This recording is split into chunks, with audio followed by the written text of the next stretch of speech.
आज गुड्डापूर ते सुर्डी रस्त्यावरती एक दुर्दैवी घटना घडली. त्यामध्ये ॲक्सिडेंट झालं. त्यामध्ये नंदा माने हे जागेवरतीच मृत्यूमुखी पडले. आणि त्यानंतर त्यांची पती त्यांना दवाखान्याला घेऊन येण्यासाठी या ठिकाणी 108 नंबरला फोन केल्यानंतर संख आणि मांडगाळ इथले जे कर्मचारी आहेत त्यांनी चांगल्या पद्धतीने सुविधा केली आणि त्या पेशंटला आता मिरज किंवा जत या ठिकाणी हलवण्यात येते.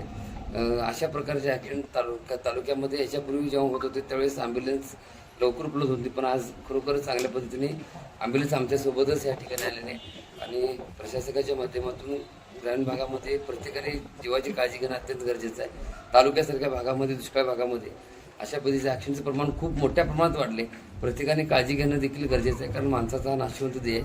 प्रत्येक माणूस जात असताना मोबाईलवरती असेल किंवा बाकीच्या गोष्टीमध्ये जे बोलत असतात त्यामध्ये माणसं अनेक लोक दगावतात. पण आज हे दोन कुटुंब रस्त्याने जात असताना तब्बल अर्धा तास त्या ठिकाणी रस्त्यावर पडलं होतं. बघ्याची भूमिका जास्त प्रमाणात आहे. माणसाने माणसाला मदत करणं गरजेचं आहे. अशा वेळेस माणसं बघत उभारण्यापेक्षा मी जेव्हा लग्नाला चाललो होतो मी गाडीत घातला आणि त्यानंतर मला 108चा फोन आला की बाबा गाडीतनं डॉक्टर साहेब माझ्या मागच स्वतःहून आले आणि आज पेशंटची काळजी घेऊन स्वतः डॉक्टर पण माझ्या संकटात पेशंटची काळजी घेऊन आता ते पेशंट पाठवून होते. पण एक दुर्दैवी घटना की त्यामध्ये त्यांच्या पत्नी दगावले ही खूप वाईट गोष्ट आहे. अशा प्रकारचं अपघात तालुक्यामध्ये वाढलंय आणि हे कुठेतरी थांबलं पाहिजे. त्यासाठी प्रत्येकाने आपल्या जीवाची काळजी घेणं अत्यंत गरजेचं आहे.